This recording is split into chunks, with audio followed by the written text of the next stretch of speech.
Ever feel stuck staring at a blank screen wondering, what do I even post today?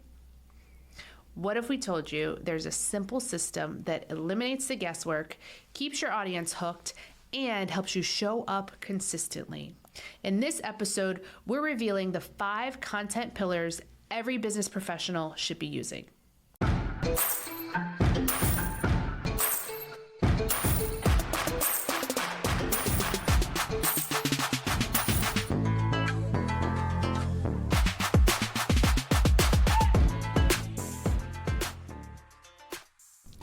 Lady bosses, are you working even after putting the kids to bed but still not getting results? Are you tired of spending money on ads that aren't getting engagement? Do you feel burdened that you aren't fulfilling your purpose in life because you are so consumed with work? I'm your host, Brooke Boltz. I'm an attorney and founder of Boltz Legal. I started my business and in 1 year was bringing in 7 figures and am now bringing in multi-7 figures. And I'm your co-host, Rachel Boltz, owner of Boltz Media. I've helped many businesses build their online presence and increase their revenue through digital marketing. Want to hear how we did it? We are here to help you achieve your goals personally, professionally, and spiritually. So kick off your high heels, sit back, and let's ignite that passion. We're Miss Biz, where we're putting the Miss in biz. Let's get biz done. So your content pillars are the 4 to 5 categories that your content rotates around. This helps to keep your messages clear, your marketing organized, and your audience engaged. And this is something that is extremely beneficial. So instead of just winging something or throwing spaghetti at the wall and hoping that it sticks, you're actually creating content with purpose. Each item has a very specific goal of what you're trying to do. So here at Miss Biz, we use 5 core pillars that any business owner can adapt. The first one is engaging, then you have inspirational, entertaining, educational, and promotional. And this is something that Rachel has taught me about, because my social media before learning about these pillars was just walking around life and getting a light bulb moment of an idea for a post and then creating that post. And so I was just going off of a whim of what I thought of as time went by. Didn't really have a strategy like this or an organizational structure. And so this has really helped to have a more well-rounded social media presence than just whatever comes to mind. And I still do those things that come to mind from time to time, and that just adds in to the otherwise organized structure. It just truly helps to create a more rounded strategy for you as well. So instead of just having a page that's super promotional, buy this is a wonderful service, you can take that opportunity to educate your audience, engage with your audience, and get to know them a little bit more intentionally. So the first content pillar is engaging content. This is all about creating that connection and that community. And your engaging posts are when you ask questions, start conversations. This is where your poll posts come in, and any type of post that gets your audience involved. So, for example, I have put posts out there where I want to learn more about what my followers do for a living. So I'll tell them to promote their business here, or I'll ask if you're a business owner, if you have one piece of advice that you can give, what would it be? And that's going to really help people to open up and start those conversations, because people like to talk about themselves. So you're giving them the opportunity to get involved proactively versus just putting out there what you want them to hear. And after all, engagement is what it's all about. That is how everything is gauged in the social media world, is how much is your audience engaging. If you remember back, Amber Shaw, a guest we had on our show who has a super impressive social media following, and she does a lot of affiliate marketing where she promotes other products. And she said what the affiliate marketing companies want is to see your engagement. They don't necessarily care about how many followers you have. They care how engaged your audience is. And so to put these type of content, this type of questions out there, when someone responds with a comment, then now the algorithm is going to think they like your content and they're going to be seeing it even more, which is increasing the likelihood they're going to keep engaging with your content. So another example of an engaging post could just be something as simple as drop your Instagram handle so we can follow each other, or drop your LinkedIn handle so we can get connected on LinkedIn. Those type of things a lot of people are going to comment on so that they can join in on the follow train. And that's such a great point. I'm glad that you mentioned that, because engagement really does help to build that community, which is what social media is all about. So the second content pillar is inspirational content. This could be in the form of a daily motivation post. This could be where you share a personal story or a success story that sparked belief. This could be a client transformation or even a mindset shift. So think of this as you want your audience to feel something when they read this post or when they see this come up on their feed. And inspirational content statistically tends to have a lot of shares because people like to spread that positivity and that motivation around. Do you have an example of an inspirational type of post that you've used that's done well for you? There's been a couple different ones. There's the daily quotes. Having a daily quote along with a powerful message that goes along with it can increase shares. But even just me getting in front of the video camera and just sharing something that was on my heart has performed very, very well. For sure. I think just being in front of the microphone or in front of the phone, just sharing a personal story about something that you went through is super attractive to your audience. It shows that you're real, and if it's a powerful story, it's going to get a lot of engagement as well. Yeah, it's going to inspire others, and you never know what people are going through at that time, but you would be surprised. The one that I'm thinking of specifically, I had numerous people reach out to me and thank me for putting that out there because they were going through something that was difficult during that time, and I had no idea, but I just felt it on my heart to put it out there, and I did. So the third content pillar, this is the fun one. This is your entertaining content. So this could be in the form of a meme, maybe a relatable business moment, a funny fail, a blooper, whatever brings a smile and builds that, oh my goodness, same connection. People always remember how you make them feel, and laughter is sticky. So Brooke, your turn. What is one of the most memorable, entertaining posts that you've done? I'd have to say for Miss Biz that our jingles are something that we do to try to bring that entertainment factor.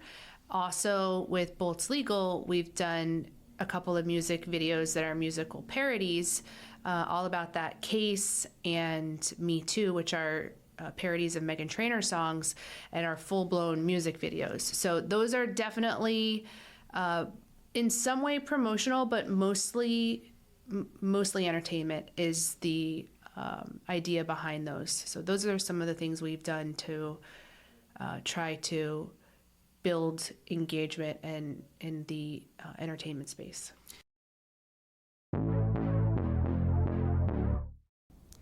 You know we're all about that case, no trouble.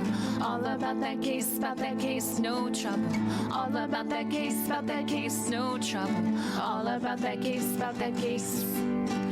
At Bolts Legal, we are all about your case. Text or call to schedule a free consultation for all your legal needs. boltslegal.com.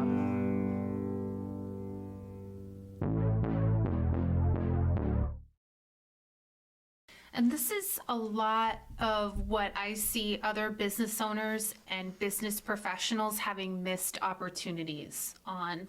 A lot of times I think there's a stigmatism where you feel like you always have to be professional and you want people to perceive you a certain way. And if you show that entertaining, soft side of you, it may alter that perception.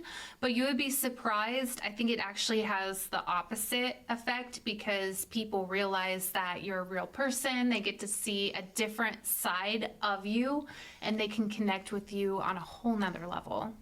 The other thing is it's hard to do entertaining content well because there's this fine line between being funny and being corny. Yeah, that's true. Or being, as my kids say, cringe.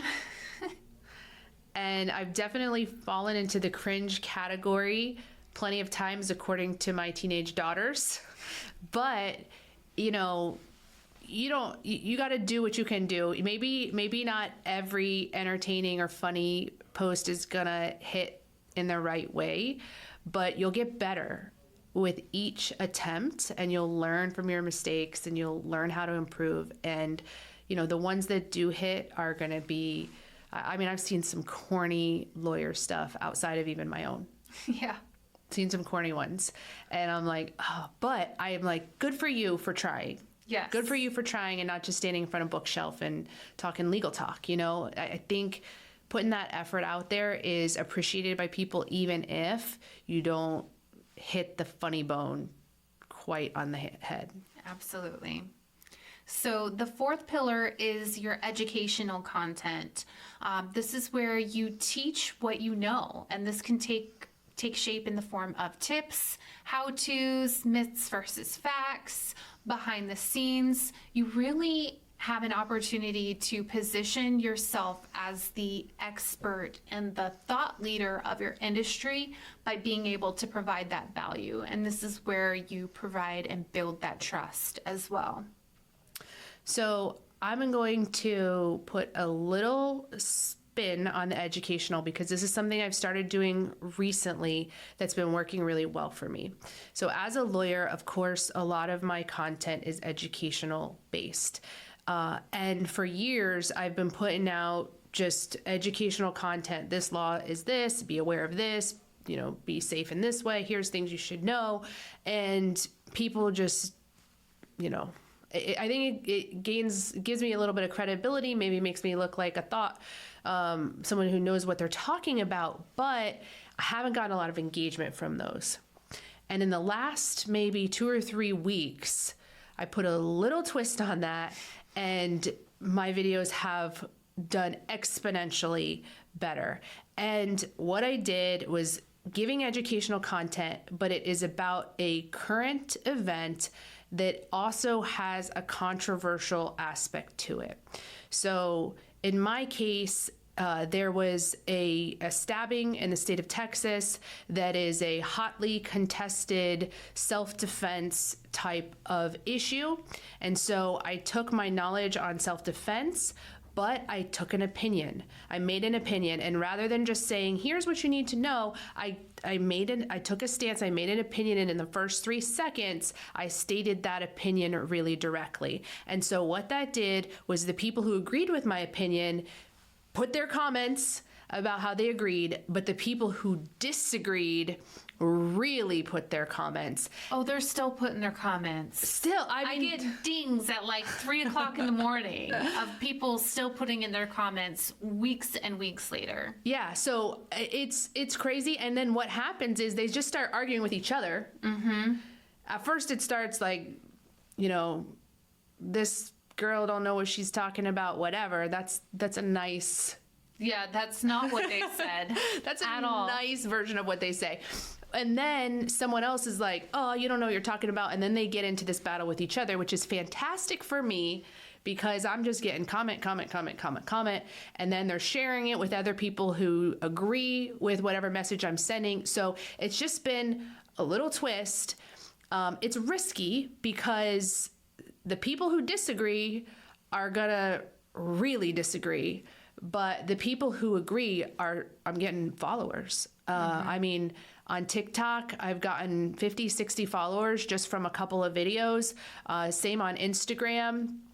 And so putting that formula together of educational plus current event plus taking an opinion and a stance and relaying that right at the beginning of the video, that little formula has been working for me. And I've put out now 4 or 5 really successful videos, probably the most successful one actually, and Rachel and I were talking about this because I can't figure out the rhyme and reason why certain videos perform well on some platforms and not the others. But Facebook has one right now with over 50,000 views, a lot of them have over 500 comments. And then TikTok, I think I've got a few videos with 10, 20, 30,000 views, same on Instagram. So this is the new formula that I am incorporating for my educational content, is to do this. Again, it's risky, but it's definitely increasing engagement. Yes, it's an excellent opportunity for you to grow your follower base, increase engagement, and get your name out there to more people. I will say it is not for the faint of heart. So if you're the type of person that if you get one bad comment, you're hiding it or deleting it or whatever, you're probably going to have a difficult time adding a little bit of controversy to it. True. It's not easy. But I'm going to tell you that you take the bad with the good, and you've got to grow a thick skin because not everyone's going to like you in the social media world. So it can hurt your feelings. You know, if I allowed it to, I definitely would have my feelings hurt on some of these, but I don't.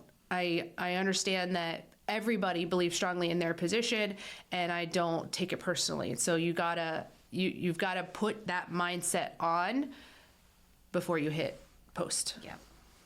So the 5th content pillar is promotional. Yes, you should absolutely sell yourself or your services. Let people know what you do. This is where you're going to share your offers, talk about your services, your client wins, limited spots, whatever moves people to take action.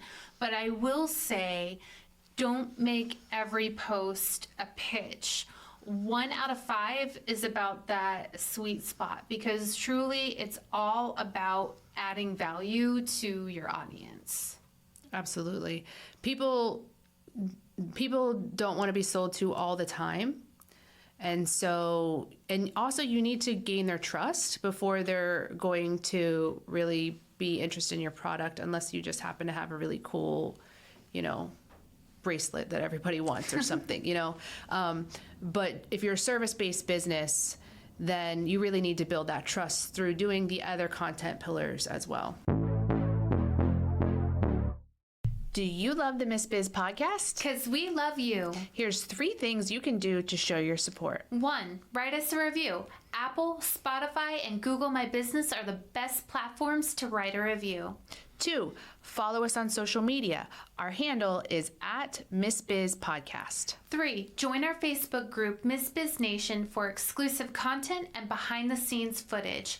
Also, ask questions related to your business and discuss topics from our episodes. I get a lot of referrals and a lot of business from social media. And what has been successful for me are the educational and the entertaining types of content, because people learn to trust you. They see that you know what you're talking about, you're different, and you're standing out. It's not salesy at all, because I'm not really promoting my business in any of them, but what I'm doing is I'm providing them with some type of value, and they see that value, and that's what makes them reach out. Well, also what I'll say is people in your space in digital marketing, there are so many of them that spend all their time on their clients' social media and don't spend any time on their own. And I don't think that they realize that when a prospective customer is evaluating them, the first thing they do is go look at that business's social media. Yeah.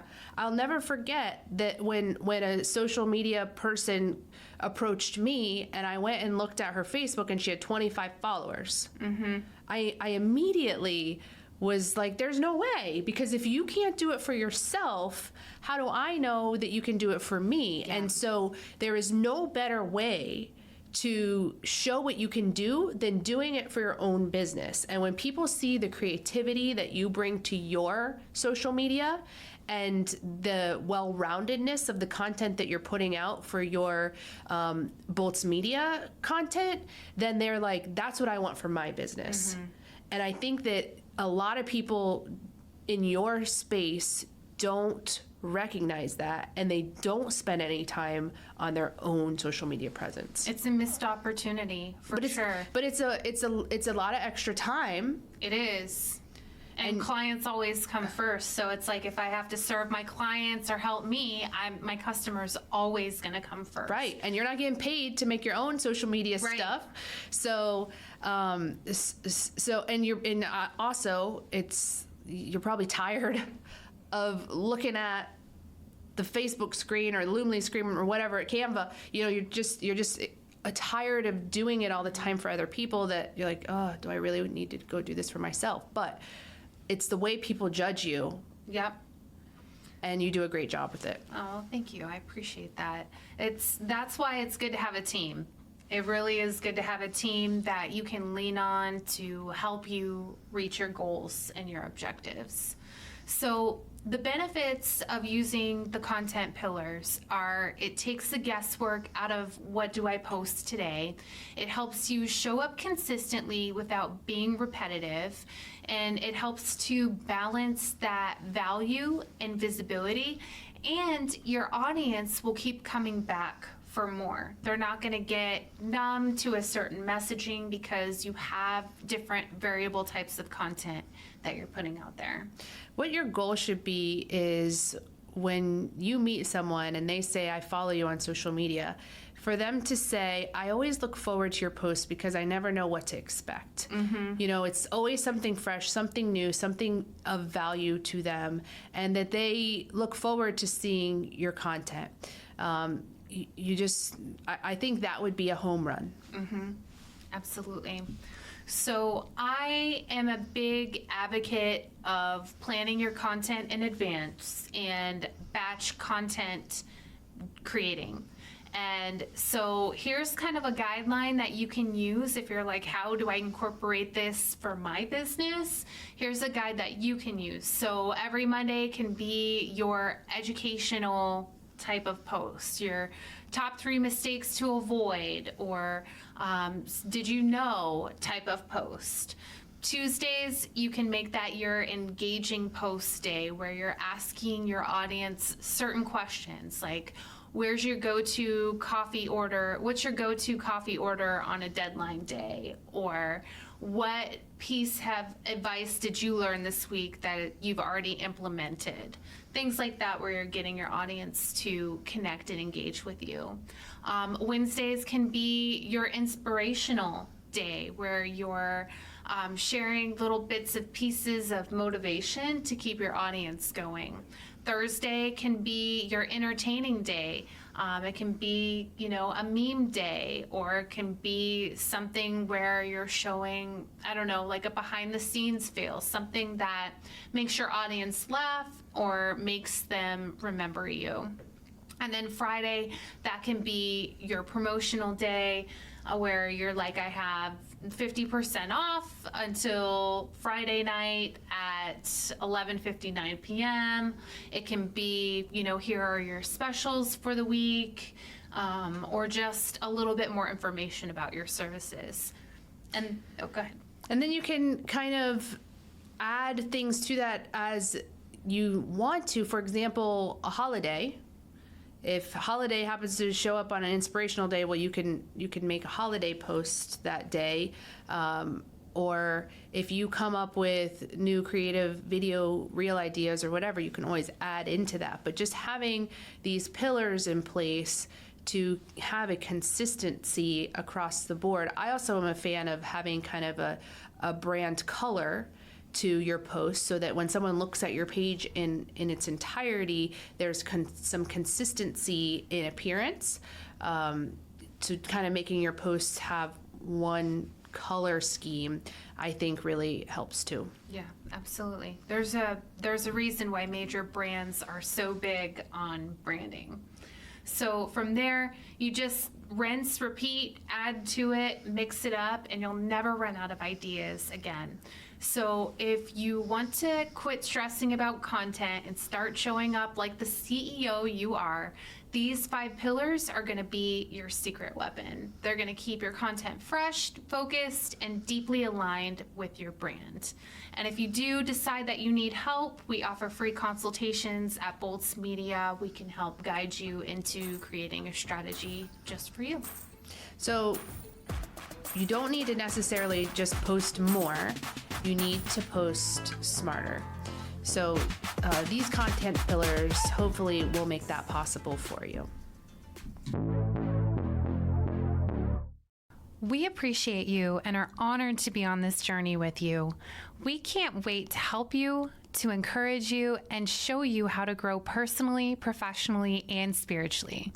If you found Miss Biz helpful, please leave a review and share with others. You can follow us on social media at Miss Biz Podcast. For legal questions or services, please visit boltslegal.com. And for digital marketing needs, please visit boltsmedia.com. Let's get biz done.